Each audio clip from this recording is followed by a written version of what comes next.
The picture most of us have of a medieval court is simple. It is probably wrong. We imagine a grim-faced lord in a drafty castle hall. A peasant stands accused. There is no lawyer. There is no jury in the way we know it. Justice is swift and probably brutal. Maybe the accused is told to pick up a red-hot iron bar. Or maybe he is thrown into a river. If he survives, he is innocent. If he does not, well, he was guilty anyway. This is the world of trial by ordeal, a place where superstition seems to rule over reason. And sometimes that picture was true, but it was only a small part of a much bigger, more complex story. The idea that medieval justice was just a lottery of divine signs and violence misses the point. It ignores the millions of ordinary cases that pass through thousands of courts every year. It ignores the real functioning legal systems that govern people's lives, from disputes over a stray pig to arguments about inheritance. And it ignores their very real and very human struggle to find the truth. The question is simple. Did medieval courts use evidence? The answer is yes. But to understand it, we have to throw out our modern ideas of what evidence means. We think of DNA, fingerprints, video footage, and expert testimony. We think of a high standard, of guilt beyond a reasonable doubt. The medieval world had none of that. Their world was different. Their society was different. So their understanding of proof was different too. For much of the Middle Ages, truth was a moral concept as much as a factual one. A person's word, their reputation in the community, and their relationship with God were all considered powerful indicators of truth. Evidence was not just about what you could see and touch. It was also about what you believed. A good man was more likely to be telling the truth. An oath sworn on a holy relic was a powerful piece of evidence, because who would dare lie and risk their eternal soul? This world of justice was not a single system. It was a patchwork. There was the local manorial court where a lord steward settled disputes between villagers. There were the growing royal courts where the king's justice was handed down, and there were the church courts, which had their own laws, lawyers, and procedures, often far more sophisticated than their secular counterparts. Each had its own way of getting to the truth, so to see how they used evidence, we have to see their world through their eyes. We have to understand that a miracle was not just a possibility, but a real way that God intervened in the world. And oath was not just a promise, but a sacred bond, and a person's good name was the most valuable thing they owned. This was the landscape of medieval justice. It was a place where God was the ultimate judge, but where men and women still had to do the hard work of finding proof. It started with an appeal to the heavens, but over time it slowly, painstakingly began to turn its eyes back to the earth. For a long time, the highest form of proof was not something a human could provide. It was something you asked God to provide. This seems strange to us. We see a clear line between law and religion. They saw none. God was the ultimate source of justice, so if a human court could not figure out the truth, the most logical thing to do was to ask him directly. This was the thinking behind the ordeal. The ordeal was not a form of torture or a random punishment. It was a formal legal procedure, a trial. It was used when there was no other good evidence. If a man was accused of theft, but there were no witnesses and he swore he was innocent, the court was stuck. It was one person's word against another's. The ordeal was a way to break that deadlock. It was a physical test, and the outcome was believed to reveal God's judgment. There were several kinds. The ordeal of hot iron was common. The accused, often a woman, had to carry a heated piece of iron for a set distance. Her hand was then bound. After 3 days, the bandage was removed. If the wound was healing cleanly, God had shown her to be innocent. If it was festering, she was guilty. The logic was clear. God would protect an innocent person from harm, or at least grant them a miraculous recovery. The ordeal of cold water was for men. The accused was tied up and lowered into a body of water that had been blessed by a priest. The water, being pure, would accept an innocent person. He would sink. If he floated, the pure water was rejecting him. He was guilty. Of course, they would pull him out before he drowned. The point was not to kill him, but to see the sign from God. These were not chaotic events, they were solemn rituals, usually overseen by a priest. The accused would often fast and pray for days beforehand. The whole community might gather to watch. It was a public appeal for divine truth. And for centuries, people believed it worked. They saw it not as a game of chance, but as a direct line to the ultimate judge who could not be fooled. Another form of this divine justice was trial by combat. This was usually for nobles, but not always. Two parties in a dispute would fight, or hire champions to fight for them. God, it was believed, would not allow the righteous to be defeated. Victory was proof of the truth. Again, this was not a simple brawl, it was a legal duel, fought with specific weapons and according to strict rules. It was a last resort, a way to settle a case when all other evidence failed. Alongside these dramatic trials was a more common and more human form of proof, the oath. A person's word was their bond. In court, an accused person could clear their name with a process called compurgation, or oath helping. They would swear an oath to their innocence, but their oath alone was not enough. They had to bring in others, oath helpers, to swear with them. These were not witnesses to the crime. They were character witnesses. They swore that they believed the person's oath was true and clean. The number of oath helpers required depended on the crime and the status of the accused. A nobleman might need fewer than a peasant. A serious crime might require a dozen men to swear.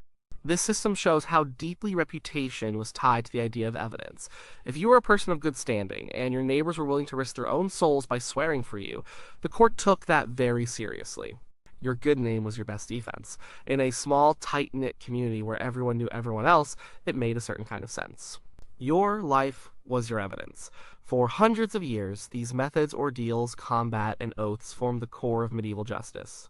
They were rooted in a world of faith, community, and a belief that the truth would, in the end, be revealed by a power higher than any earthly court. Things began to change in the 12th and 13th centuries. Europe was waking up.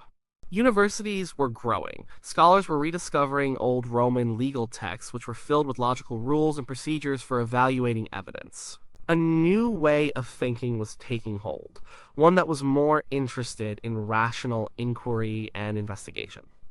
This intellectual shift created a problem. The old ways of getting to the truth, like the ordeal, started to look less like a direct line to God and more like a dangerous guess. The church was at the heart of this change. Theologians and lawyers within the church began to question the ordeal. Was it right to demand a miracle from God to settle a legal dispute? It seemed presumptuous, almost a form of tempting God. These doubts grew and grew until they reached a breaking point. That moment came in 1215. Pope Innocent III held a major church council in Rome, the Fourth Lateran Council. It was one of the most important meetings of the entire Middle Ages. The council made hundreds of decisions about church doctrine and practice. Buried among them was a single revolutionary rule. It forbade priests from taking any part in trials by ordeal. No more blessing the water, no more blessing the hot iron. This was a devastating blow. The ordeal's entire legitimacy rested on the idea that it was a religious ceremony, a sacred ritual where God delivered his verdict. Without the priest's involvement, it was just a man being dunked in a river or a woman burning her hand. The divine element was gone. The practice did not disappear overnight, but without the church's blessing, it withered and died. This left courts all over Europe with a huge problem. Their ultimate tool for resolving difficult cases was gone. If there were no witnesses and no confession, how were they supposed to determine guilt or innocence?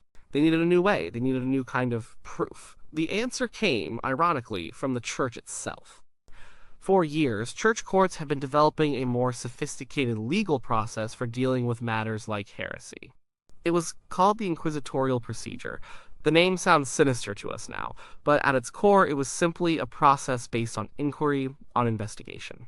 Instead of waiting for God to show a sign, a judge in an inquisitorial system became an active investigator.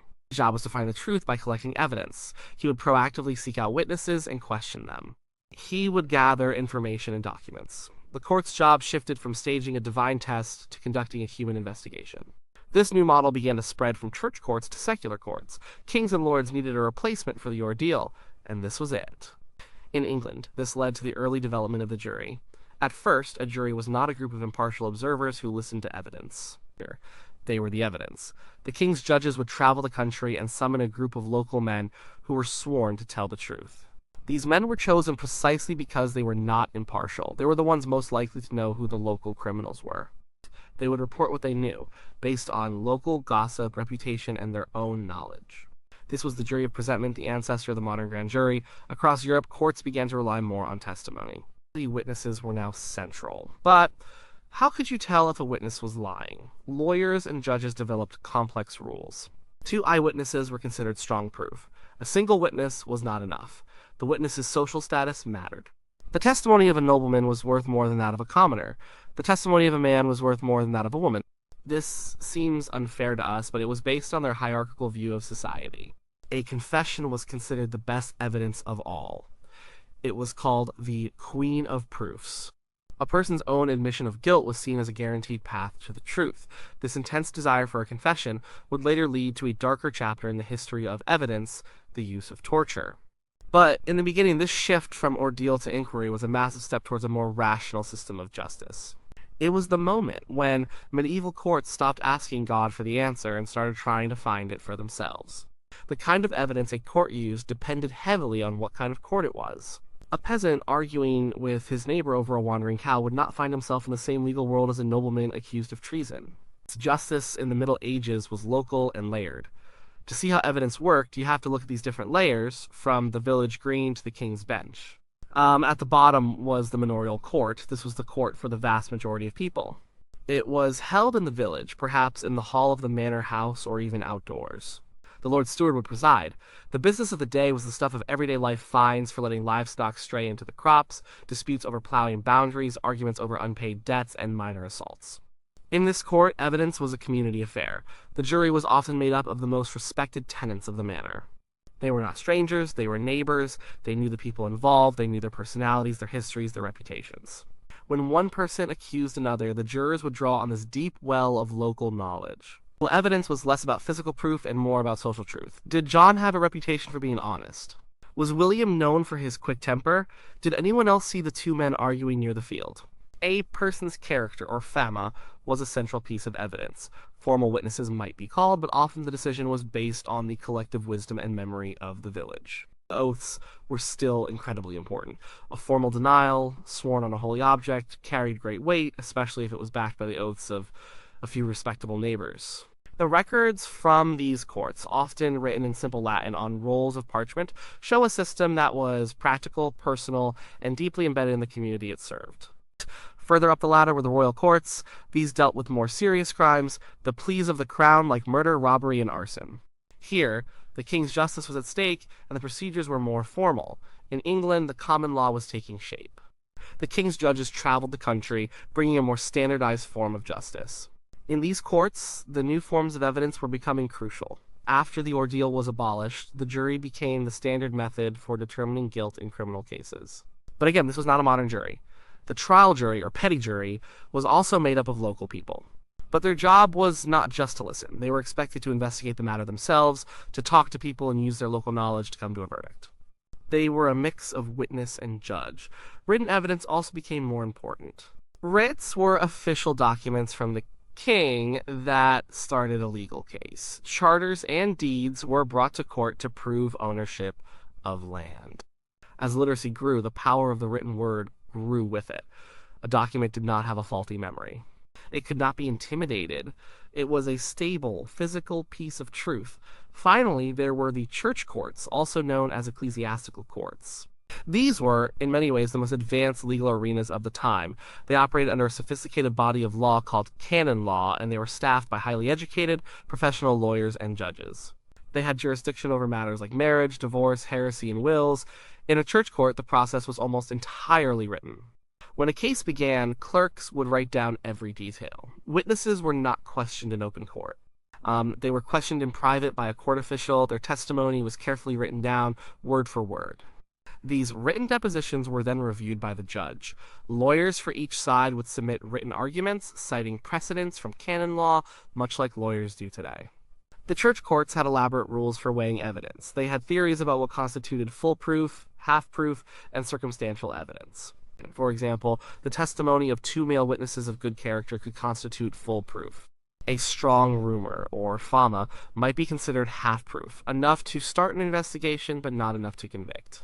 They were obsessed with procedure and with creating a clear, documented record of how they reached their decision. In this world of paper and professional lawyers, we see the clearest ancestor of modern evidence-based legal systems. Each of these courts, from the simple manor to the complex church tribunal, shows that medieval people were not just guessing. They were actively trying to find the truth, using the tools and beliefs they had at their disposal. Even as medieval courts moved toward more rational forms of proof, their idea of justice remained different from ours.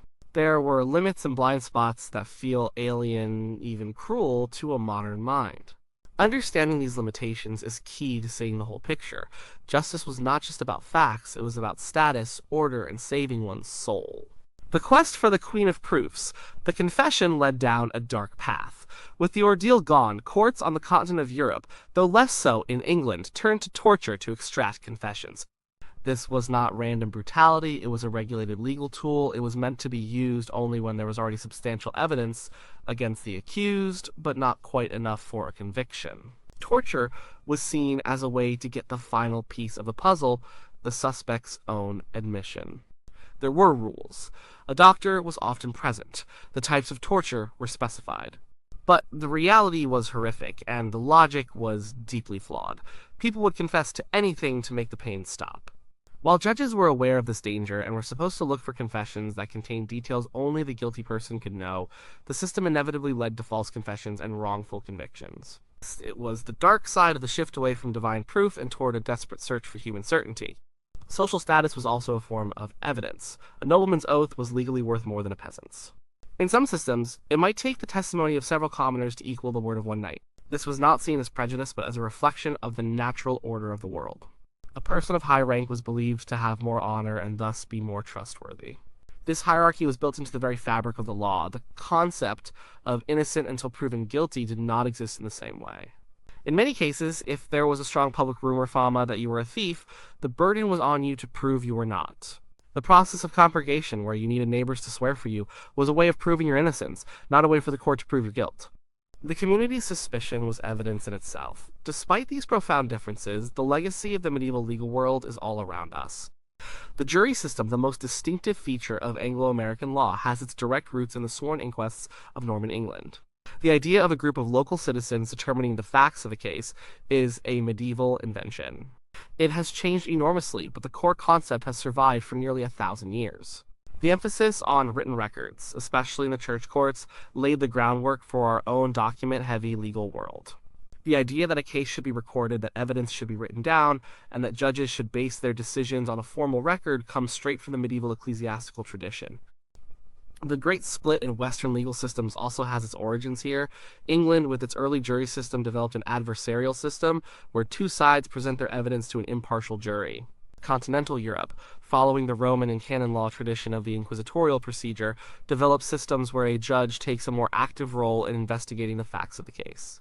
That fundamental difference is a direct result of the different paths taken after the ordeal was abolished in 1215.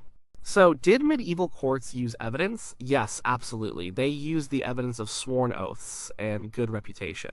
They used the evidence of God's will, shown through the ordeal and combat. And increasingly, they used the evidence of human testimony, written documents, and rational investigation. Their system was not our system. It was shaped by a world of faith, hierarchy, and tight-knit communities.